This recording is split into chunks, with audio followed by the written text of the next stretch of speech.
Hello, guys. How are you doing? I hope you are all well. And today we are talking about triggers.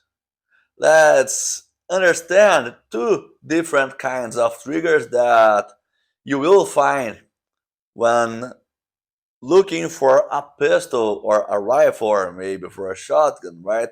It is important for any shooter to understand how these triggers work in order to, of course, make better decisions, including when buying a new pistol, a new rifle, or a new shotgun. My name is Lucas. I am chief instructor at ABA International, that is a company specialized in providing science-based combat training worldwide. You can access our website at abainternational.us, and there you will find more information, texts on combat shooting, martial arts, nutrition, exercise, and of course, our schedule.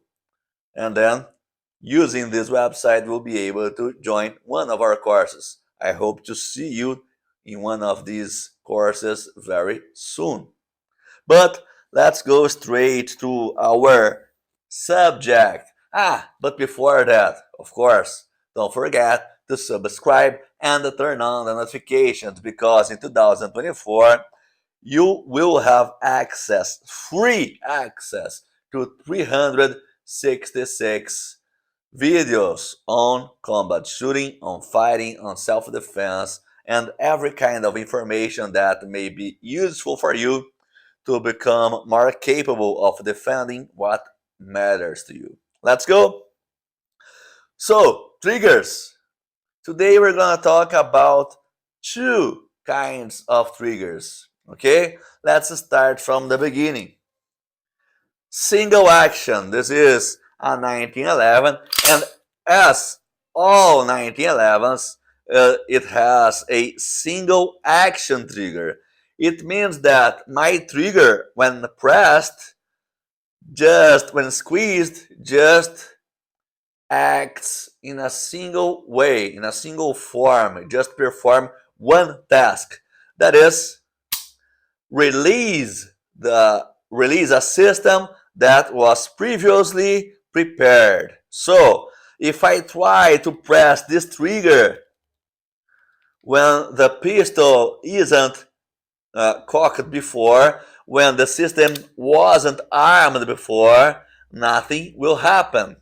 It is needed for a firearm that uses a single action trigger to be previously prepared, armed, cocked, in order to function. Therefore, when I press my trigger, all the hammer do is go straight forward in order to initiate the shot itself. Okay, so if my hammer is down and in a single action pistol I try to press the trigger, nothing happens.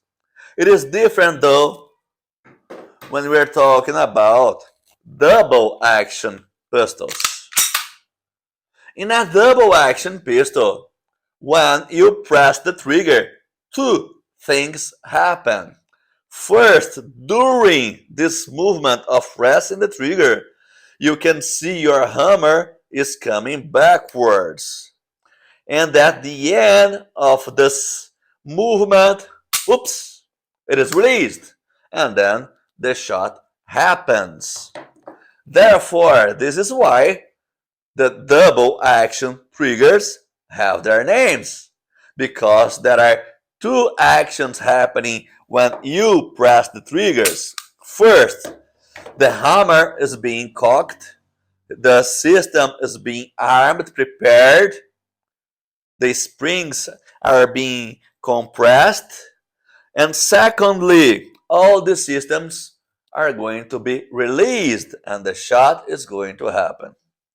When you fire a pistol, a single action pistol, you'll see that these triggers often are much lighter, and as you must perform, you must do less effort, therefore, to press them.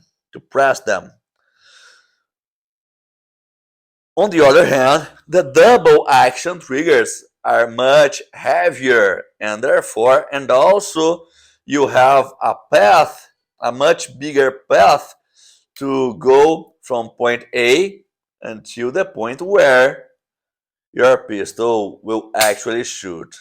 Okay? The consequence of this is single action pistols or single action firearms at all are firearms that are much more easier to shoot. On the other hand, double action triggers can make the gun much safer. Okay, because as these triggers are heavier, it's very unlikely that you will press them.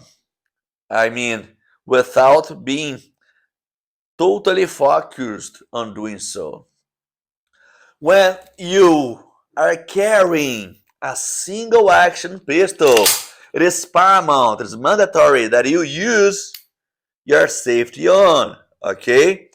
We do not recommend single action firearms being used with their safety off, because as these triggers are very light, you can accidentally shoot your pistol. Does it make sense? But you will also find a third kind of guns.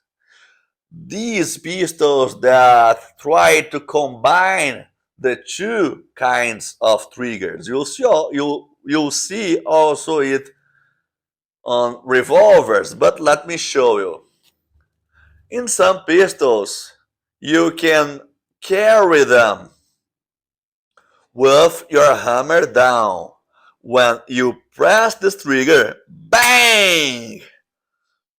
Projectile will go forward, but with the shot, your slide go backwards, and look what happens. Your hammer is down. Then your second shot will happen as a single action pistol. So these pistols, these firearms are called double action / single action pistols, right? Or revolvers, or any kind of guns you like. Often this is found in pistols. This may be useful because you can have the single action triggers with this easy application, but you can also have the double action triggers with their safety. Usually pistols that have double action / single action triggers, they also have a decocker. There is a function that you can use in order to, look, I'm not shooting, in order to put your hammer down, transforming your single action trigger. Look how the trigger changes from this to this, transforming your single action triggers into a double action trigger. Does it make sense? Your first shot will be, you'll find a heavy trigger, a long trigger, and from the second and all the other shots you make, you'll use a single action trigger. Lucas, which of these triggers do you recommend? Calm down, young Padawan, because to answer these questions, we will need to talk about striker-fired pistols, and this will be a subject for another video. Subscribe, turn on the notifications, and don't miss anything. God bless you all.